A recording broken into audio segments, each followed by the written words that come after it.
This is Chris Albert, and I'm here to remind you of one thing. Someday, you're going to die.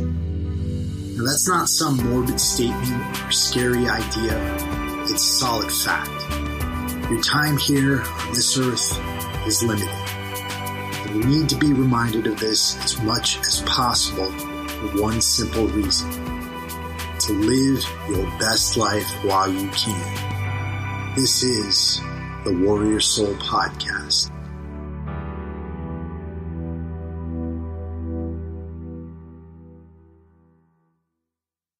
What's going on, guys? So welcome to the Warrior Soul Podcast. This episode, I'm joined once again by my friend Mike Ergo from the Transitions from War podcast, fellow veteran. And we take on a heavy subject this time around. We talk about the myth or idea of toxic masculinity. And this is a term that's been thrown around the internet for a while. It's been thrown around in academic circles a bit, particularly amongst, grievance studies and left-wing university officials and things like that.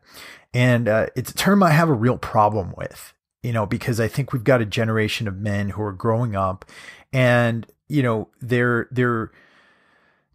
want them to step fully into their identities as men, and we want them to act like men. And there's this idea out there that somehow being a man is a bad thing. And particularly if you're a man, a Caucasian man, oh my God, you're screwed. But here's the thing, guys. I love everybody. You're black, you're white, you're Mexican, you're Chinese, you're anything. I absolutely love you. Right. And you got to give me a real big reason not to love you. Right. And I think this idea that we should all be approaching each other with respect, that's something that, Dr. Martin Luther King dreamed of. And I think a lot of the debate we're seeing out there right now, it particularly on the left side, and not to pick out people who are on the left, but, particularly from that side, we're seeing something different now. And, I have very conservative friends, obviously, and I have some very liberal friends, but the debate somehow is taking us away from being more unified. And I hate that. And, we're trying to do our part here and inform people. I don't know how good of a job we did here because, neither Mike nor I are experts on this subject. I'm bringing on Ryan Mickler from Order of Man in a couple of weeks. And, he's more of an expert on this subject, but just kind of giving you my take on things and Mike is giving you his take on things. And we're both kind of talking from our hearts here. So I hope you enjoy this. And thank you guys for listening and supporting the Warrior Soul Podcast. Our mission here is to help veterans to live their best lives, U.S. military veterans, and anybody else who's willing to listen. So if you like the show, please write us a review up there on iTunes. And, if you want to support the show, you can do a couple of different things. Number one, you can check out our sponsors over at F-Bomb Nutrition. Amazing people. They make an amazing product. They make macadamia nut butters. They mix them up with chocolate, with sea salt, with pecan butter. Absolutely delicious. And they're sending boxes of this stuff overseas to the troops on the front lines so they can supplement their MREs. Really awesome people. If you're interested in checking them out and getting 20% off your first order, head over to www.dropinfbomb.com and use the code WarriorSoul at checkout. The other way to support us is, we've been a merchandise company from the beginning, and we create some awesome t-shirts, military t-shirts. And a lot of them, for those of you who served in the Marine Corps, you're going to love these things.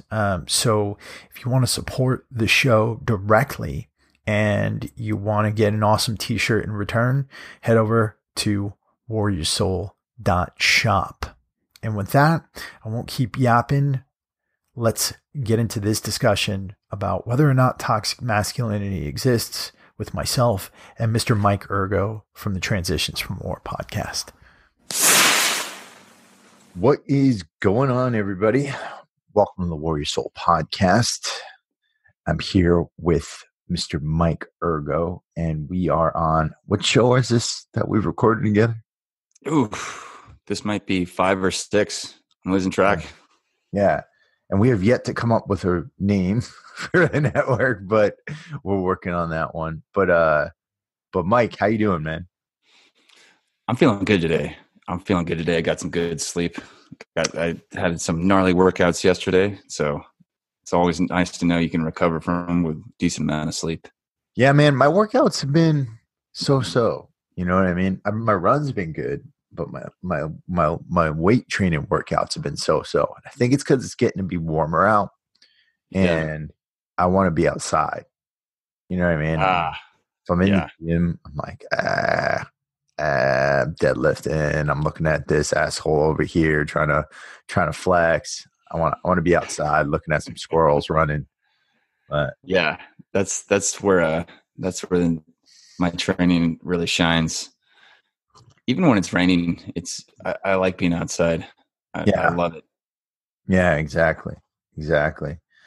Well, dude, we got a subject and a half today. We're going to be talking about the myth, or maybe it's not a myth, but I think it's a myth of toxic masculinity. And Yeah, that's that's a good one. yeah, we're hearing more and more about that these days. It's all about being toxically masculine or not being toxically masculine. And I remember when I first heard this term, and it was somebody, I don't know if it was in a conversation or if I was watching a YouTube channel, and I was like, is that a joke? Like, what is that? What does that mean? But apparently it's a very common term that's being tossed around in a lot of different areas right now, right? Yeah, I had to look it up because I've heard the term thrown out there a bunch, and yeah, I couldn't really infer when people were just talking about it what exactly it was referring to. If it was referring to just the idea of masculinity itself, certain traits of it, so it's been interesting kind of diving into what people are saying about it. Yeah. But let's get something out of the way at the beginning. And this is to, we all know that there's a lot of men who haven't acted right, you know, from the dawn of time, right? There's men out there, you know, they have this idea that, a lot of fraternity guys are, just doing stupid shit all the time, harassing girls and um rape culture or whatever it's called.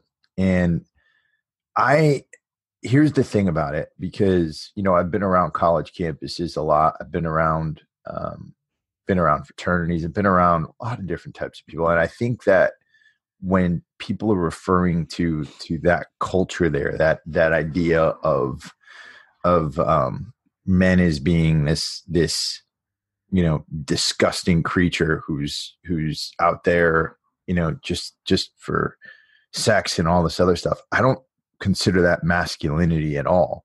Like, I consider that the immaturity of boys, right? Yeah. Okay. So it's like, well, it's interesting too, being on college campus. You think who who is teaching this? Who are the people coming up with these definitions? Right. And it's usually not the people who are involved, in blue collar work. It's usually not the people involved in who are maybe athletically inclined, who are on the football team. Right. So we got to Right. see that the conversation's usually being framed, if it's, or being taught by academics. And so who's more likely to be academic people, maybe who are more inclined, intellectually, but not physically? Mm-hmm. Not always a case, but I'm just trying to look at like how this conversation would come about. Well, I I think it comes from, in modern theory, there is a segment of academics who consider themselves critical theorists or postmodernists, right? Now, the basic gist of critical theory is that there is no truth, right? And any kind of truth you want to tear down, right? So what they tend to attack are basic ideas. The idea of the idea of categories, right? So the idea that there's men and there's women, the idea that gender is a scientific thing, right? They'll attack, category. They'll when I studied international politics for my PhD, you had a whole segment of critical theory that would give like feminist or gender based theories of war, right?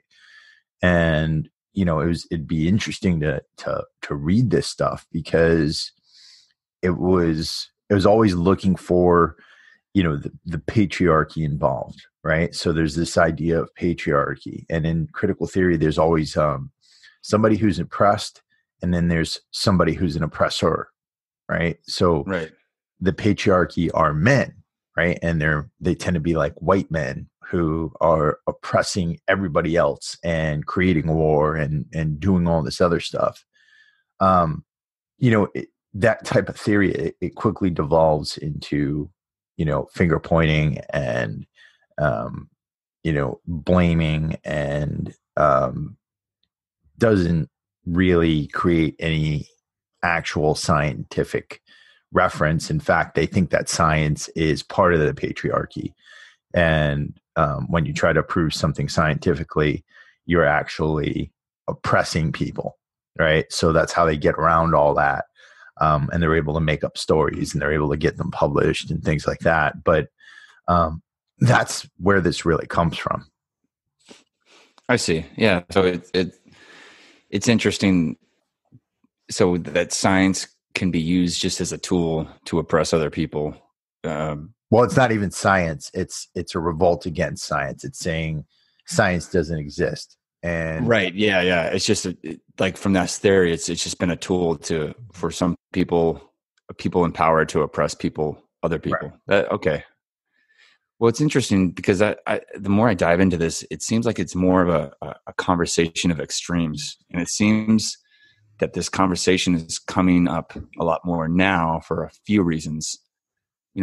One is that, like you said, in the postmodernist theory and college campuses, identity politics is huge.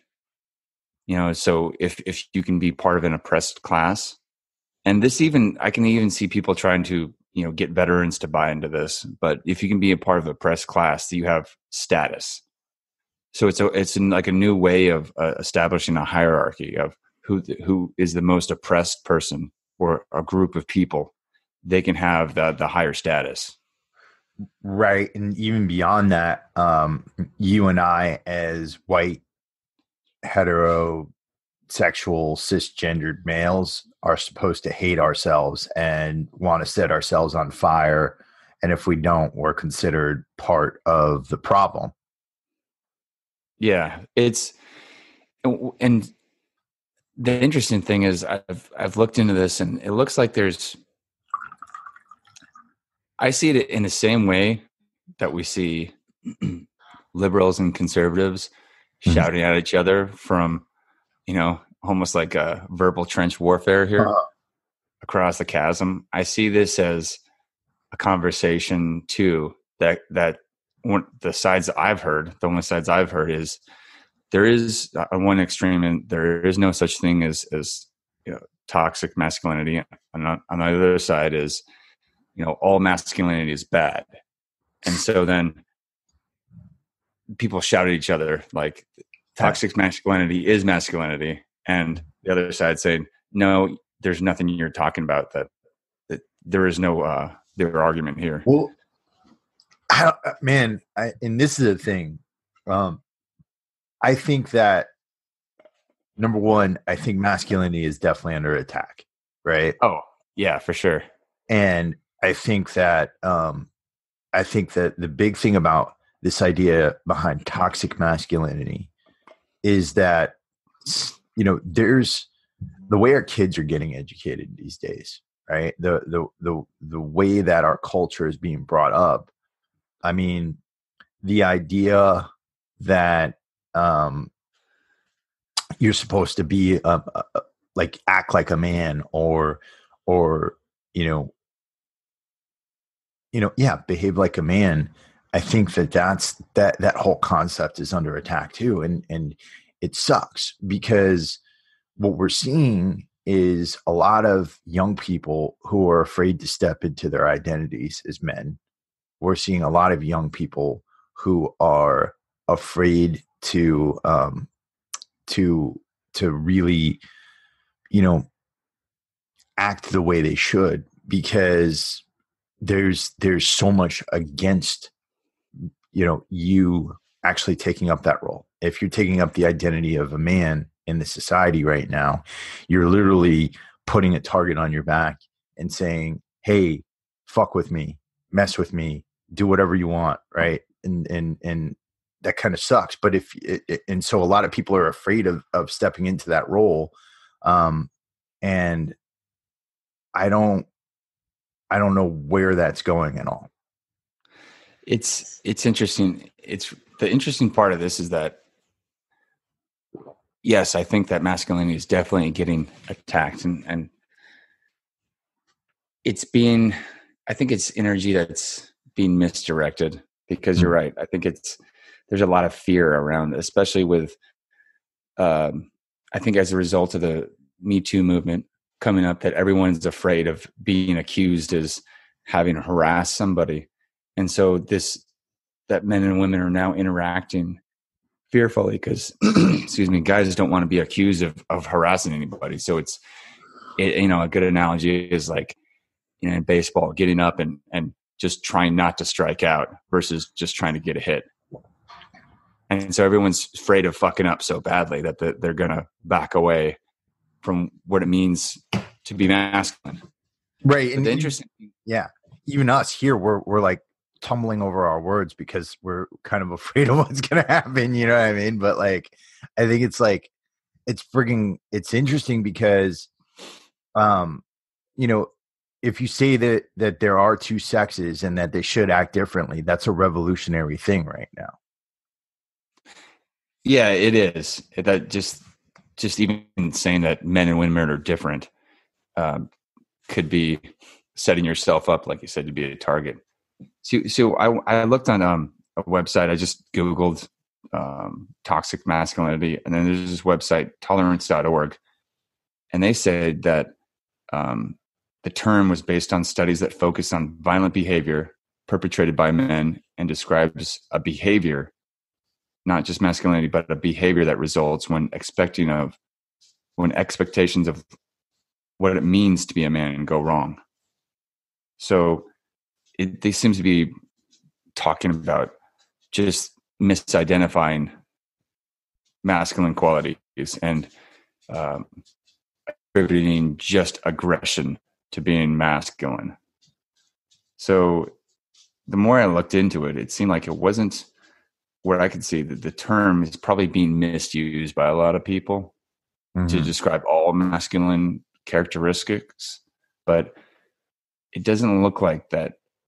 I'm starting to see a difference between what people are actually, who are writing these definitions, are saying toxic masculinity versus masculinity are. Right. But here's the thing, like, so if somebody's out there and they're taking up this so-called worst definition of what it's like to be a man, right? Or taking up these like extreme male characteristics. Let's think about that for a second, right? A dude who's like treating women like shit, who is constantly like bullying other people, who is constantly being an asshole. Would you consider that person a man in the first place, though? Well, I just consider him an asshole, I guess. Right. But he's not like living up to the best definition of a man, right? The best definition of a man, like if you know much about number one, testosterone is like cool. It's calm. It doesn't like to fight. It likes to go out there and it likes to win, right? But it's not like necessarily combative hormone, right? Estrogen, on the other hand, or the lack of testosterone and high estrogen in a man, that man is going to be combative. That man is going to be moody. that man is going to be all over the place, right? So if your hormones as a man are completely screwed up, then you're going to take up a lot of the worst definitions of what it's like to be a man, right? And my point is this: I think that if somebody's out there and they're taking up a lot of these definitions of what quote unquote toxic masculinity is, that's not really male identity. Male identity is something else, right? Male identity is an honorable thing, in my opinion. Yeah. Well, so I guess we haven't settled on a definition of what it means to be masculine or what it means to be a man. And I think that's where the conversation gets tricky, because if people assume, oh, this is what it means to be a man, and it means like some of these things they talk about, not being able to experience or show emotions, being aggressive or violent when it's not called for, having to intimidate others to keep their power. That's where it seems like it can go wrong. So what would you say the definition of being a man is? So number one, making sure that you are taking care of your family and your loved ones, right? I'd put that in male definition. Would you? Oh, definitely. Right. So, would you say that? But then also, I'm trying to think of this and play devil's advocate. I mean, would that not be something a woman could do too, taking care of your family?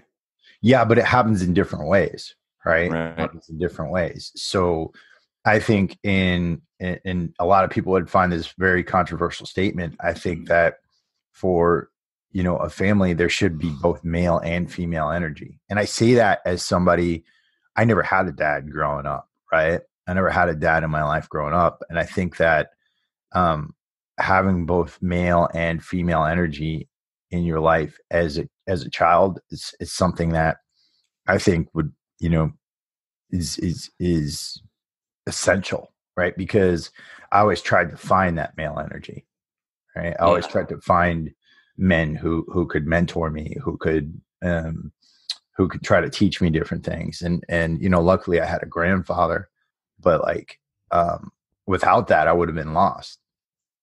Yeah, that's a good point, because I think both, I'm thinking of my wife and I, we bring different characteristics to it. Like I can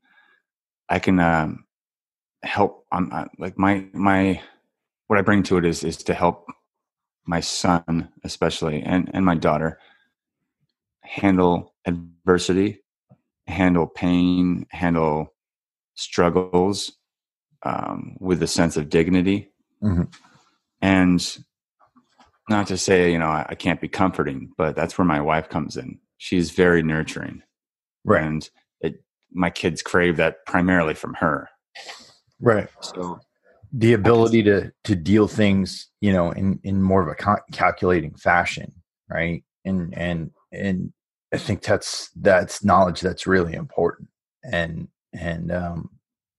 then, so just to continue on with the definition, I think having the ability to, it's kind of a dichotomy, the ability to commit violence, but also the ability to love. Right. So when you love, so in order to protect the things that you love, you're willing to commit violence. Right. Yeah. And being strong enough to protect those people that you love and you care about.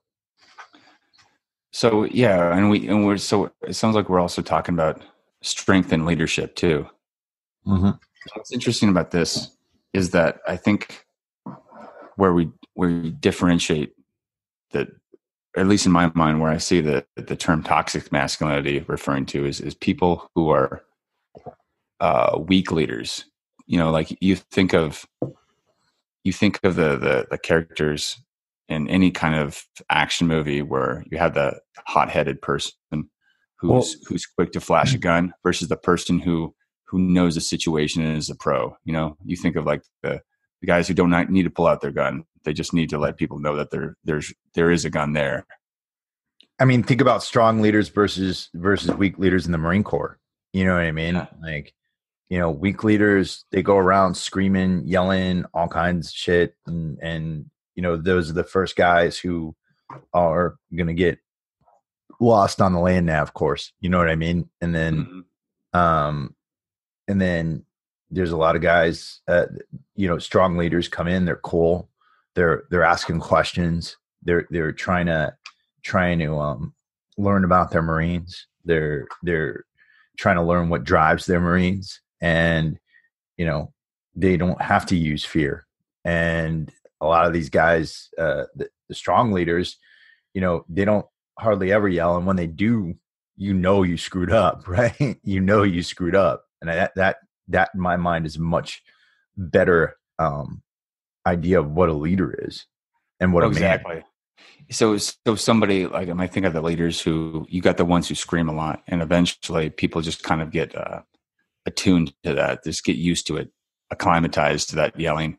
Whereas someone who doesn't yell a lot can get the same effect with somebody with maybe just a look. Right. And if they do yell, then it's that much more effective. Right. Exactly. And it's yeah. And they just have a much calmer way about them. Right. And, so I think that comes into play too. Yeah. So it's interesting about this, and I keep saying interesting. What I really see about this is that as I'm examining myself and doing more and more introspection, as someone who grew up seeing things in black and white and getting that reinforced in the Marine Corps, it's either totally right or totally wrong, that it seems like the conversation gets framed and uses as talking points between, two different sides. One is that everything associated with, let's say, you either have to be like a Rambo character or like a super effeminate character, and there's no room for any kind of nuance or no room for any kind of middle ground in that, where you could be embodying all the positive characteristics of masculinity, but not. I mean, the thing is, because when we think about, all right, so who is that Rambo character on the end? Is that somebody who's like antisocial, or like who's antisocial, mean to everybody, uses violence all the time, or uses the violence to manipulate people and tries to intimidate as many people as possible? I mean, if you think about who that person is not going to get very far. Yeah. In a real society, right? Oh, exactly. Yeah. And so, when you think of, and this is where I think the whole theory gets thrown down, is because you think that those types of people are going to be in charge. But I mean, I don't even think Trump fits that definition, right? Because a lot of people will use Trump as like the epitome of toxic masculinity. I don't even think Trump fits that Rambo definition, right? He's not antisocial, right? He's obviously, people have liked him at different points in his life, right? Prior to him becoming a politician, he was even friends with most of the top Democrats, right? So, and he's obviously cooperated with people. He's obviously been nurturing. He brought 5 kids up and raised a pretty successful daughter, right? So I don't think that caricature is very accurate. You know what I mean?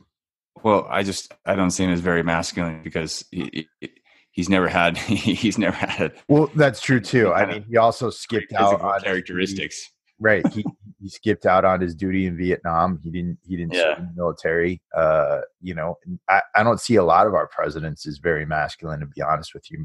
Maybe nobody since George H.W. Bush. You know what I mean? Right. Yeah. I'd probably bring him up too. Exactly.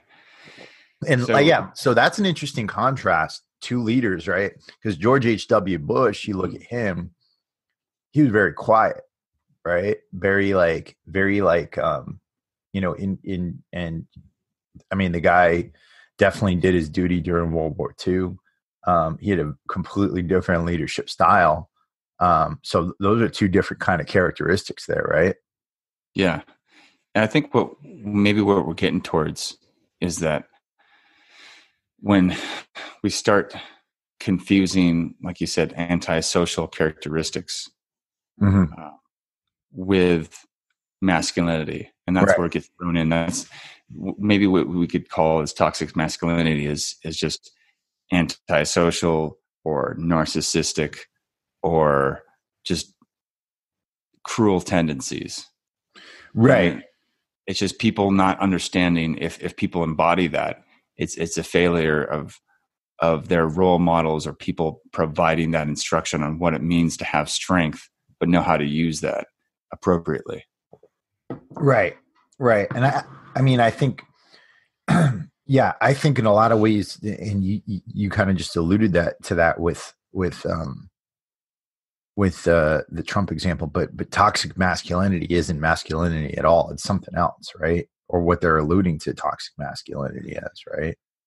Well, yeah, exactly. And when I see the like that definition, it said it just describes a behavior that results when expectations of what it means to be a man go wrong. And so it's just people pretending or trying to say, oh, maybe this is what it means to be a man. Maybe I have to yell at people or keep people down or just be an asshole because that's what they equate with strength.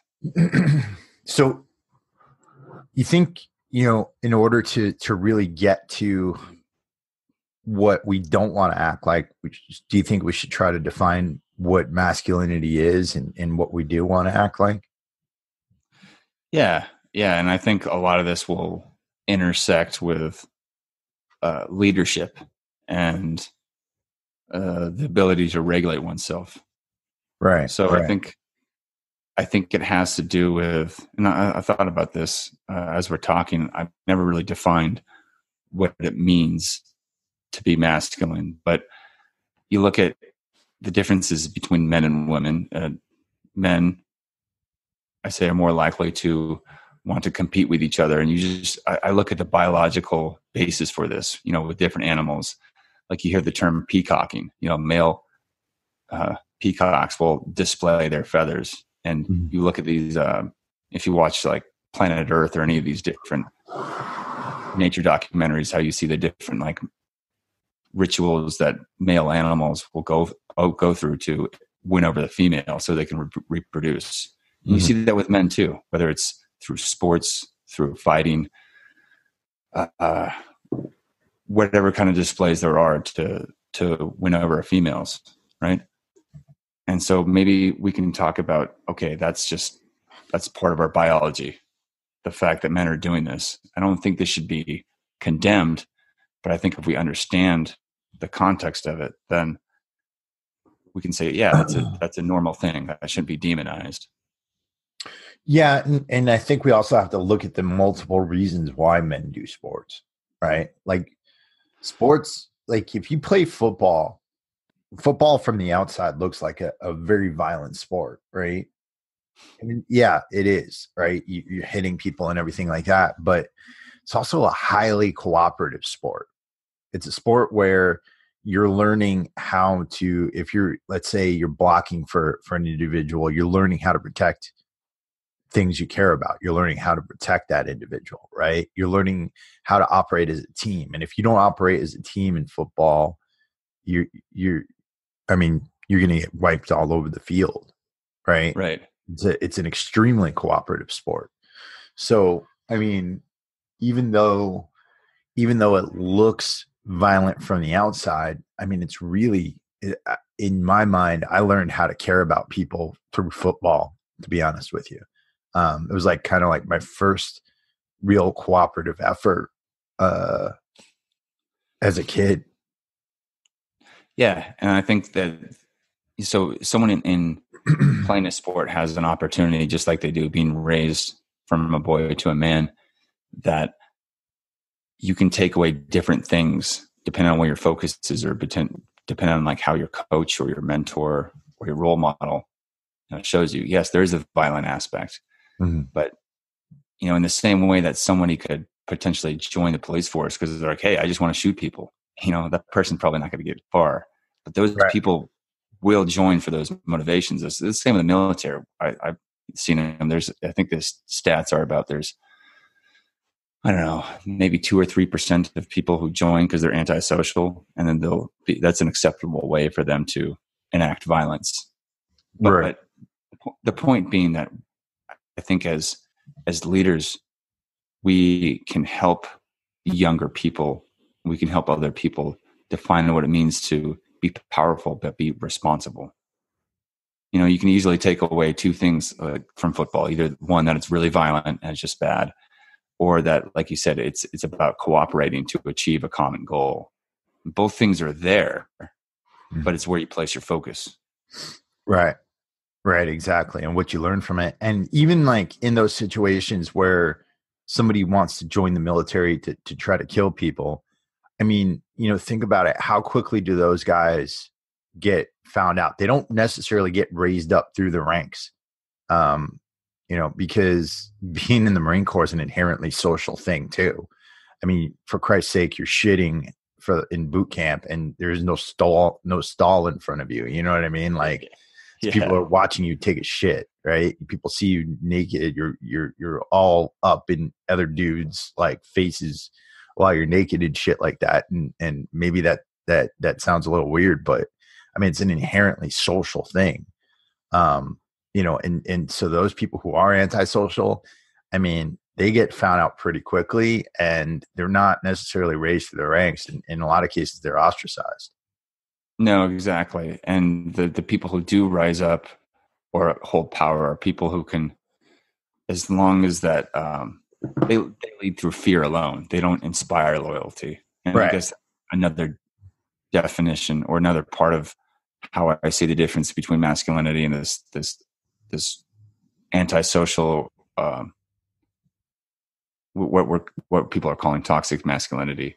I think the fact that it just has masculinity in there it makes this a problem, because, like you said, I don't think it is masculinity at all. I think it's just being an asshole, and we see that being confused with masculinity. Right. So the people who are doing this, who are, let's say, using their term toxic or embody toxic masculinity, are people who rule through fear alone and intimidation. They don't inspire any kind of loyalty. We're someone who could be equally strong and masculine, but would also inspire and have some wisdom and knowing what tools to employ when leading people. Right. Right. That's it's an interesting term because of how it's being wielded right now, because it's being wielded in terms that, if somebody's acting normally masculine, I haven't seen anybody, for example, tout the guy who knocked out the guy from Turning Point USA on the Berkeley campus the other day, right? There was a guy from the conservative organization Turning Point who was trying to recruit people, acting very peacefully, and then another person walked up to him and just knocked him out in the middle of Berkeley the other day, right? And that person was a leftist who walked up to him, and I haven't seen anybody tout that leftist as being toxically masculine, right? So it's kind of like a weaponized term that's being put upon, a certain political spectrum. Yeah, exactly. And this goes back to, I think, what I was trying to say earlier, but not doing so very gracefully, is that it's being used in this bigger frame of, as this country gets more divided, as just something to lob out there. No, you're just toxic. That's just toxic masculinity, and using a term just to dismiss somebody completely. But you're right, like not applying it when it's inconvenient too.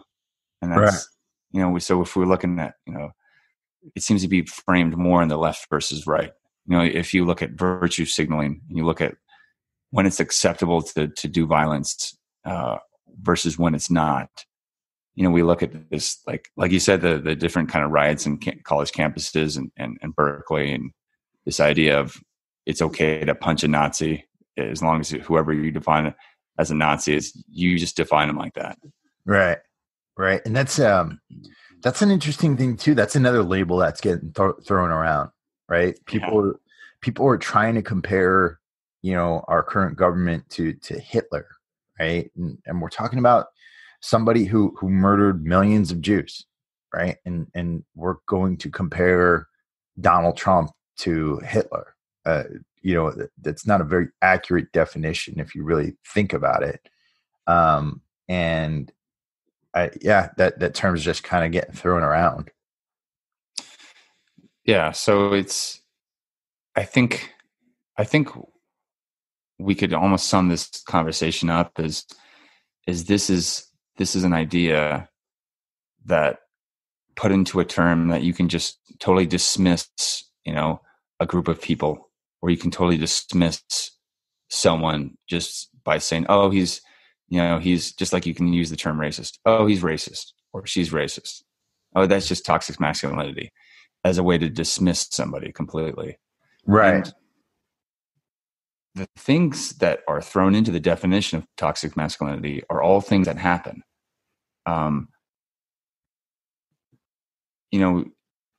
The idea of people believing it's weak to show emotions, the idea of people needing to be aggressive or violent to get what they want or to oppress other people. These are all things that happen, but they aren't things that are part of masculinity. Right. Right. Yeah. Yeah. It's definitely, something I think that I find a lot of guys are struggling out there right now. You know what I mean? And I don't know if you see this in your work. Like, do you see anybody kind of struggling with these definitions? In your work? And I see it as people just getting, having to feel like they have to choose a side, either digging in and trying to go the extreme of like, no, I'm just going to do, everything I think a guy should do is like, grow a long beard, eat more beef jerky, build stuff. Yeah. Break things, go shoot stuff, like whatever it is in their head. Like, no, I'm going to go further this way because fuck you. And then the other side being like, well, I'm going to completely capitulate and try to be the most effeminate person I can. And I see it, people just trying to pick a side instead of just being who they are. Right. Right. That's a pretty damaging thing, I think, about society right now, is because we're losing our individualism. Regardless of what this debate is, we're losing our individualism to be in camps, right? To be in camps that make us feel comfortable with labels, right? Oh, exactly. And labels, exactly. We're living our lives in service of labels. That sucks. You know what I mean? Yeah, exactly. It's weird when you're forced to have to choose to be accepted by a group. Are you one of us is essentially the question people are asking.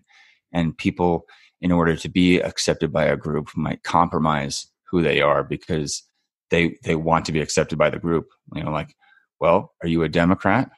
Are you a Republican? And your answer, like what you say, depends on whether you're going to get accepted to that group sometimes or not. Yeah. So when people feel they have to choose and go against what they actually feel and think, that's where things get pretty weird. Well, yeah, I feel for the guys, and maybe you don't feel this pressure as much if you are kind of doing your own thing right now, but I feel for the guys who are out right now and they're out on college campuses. Yeah. Because, if you are, then you're in a situation where you're not necessarily, you don't have your friends, your family around you.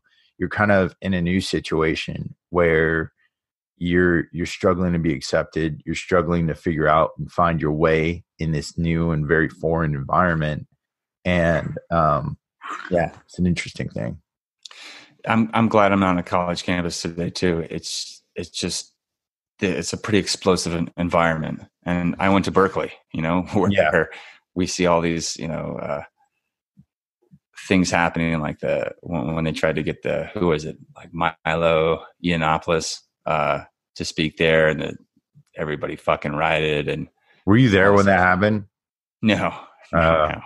I graduated in 2010 and then again in 2012. And so by then I was already long gone, but I think I threw people for a loop when I went there, because I tried to be as much of myself as I could. And back then I was still, drinking and partying and wasn't totally comfortable with who I really was, but I brought it to the table enough by I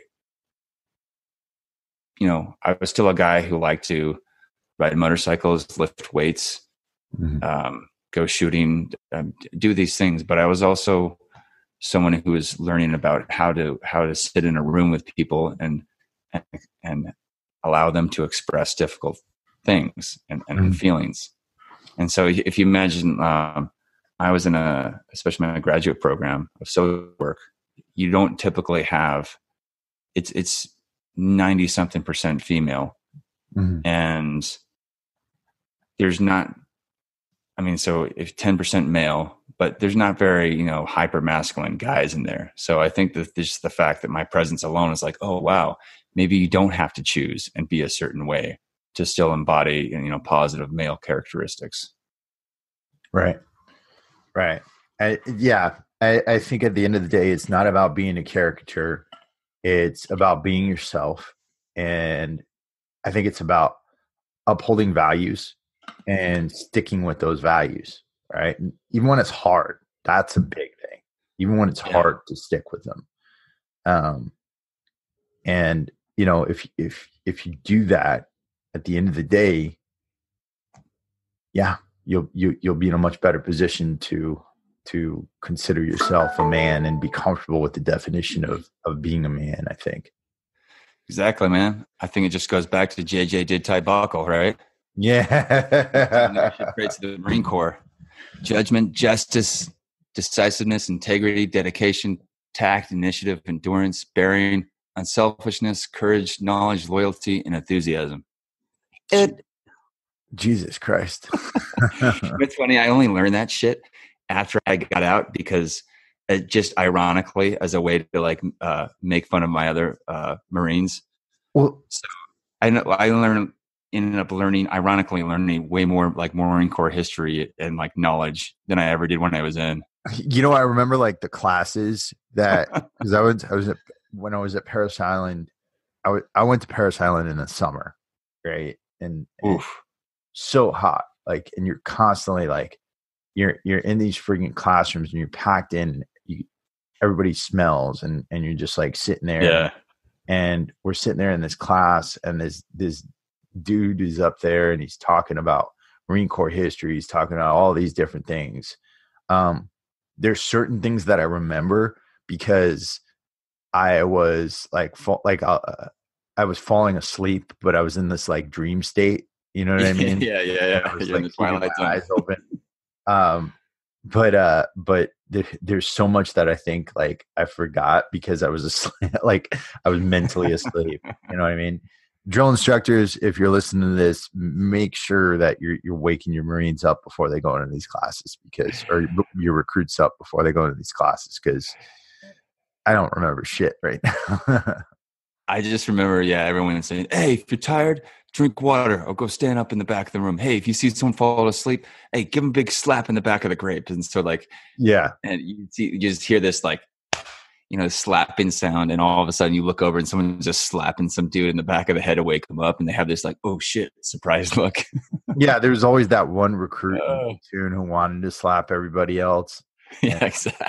That's the toxic masculinity. That's probably good. That's probably a good note to leave off on. Yeah, exactly. All right, guys. Well, thank you so much for listening to this. It was a complex debate. It wasn't even a debate. It's a complex conversation. And I think, it's confusing times we live in. We're trying to figure this stuff out just like you guys are. And, I hope you enjoyed it. we're going to go back to being non-toxically masculine. And I hope you guys all enjoy your days, and, that you're living your best lives while you can. Talk to you guys soon.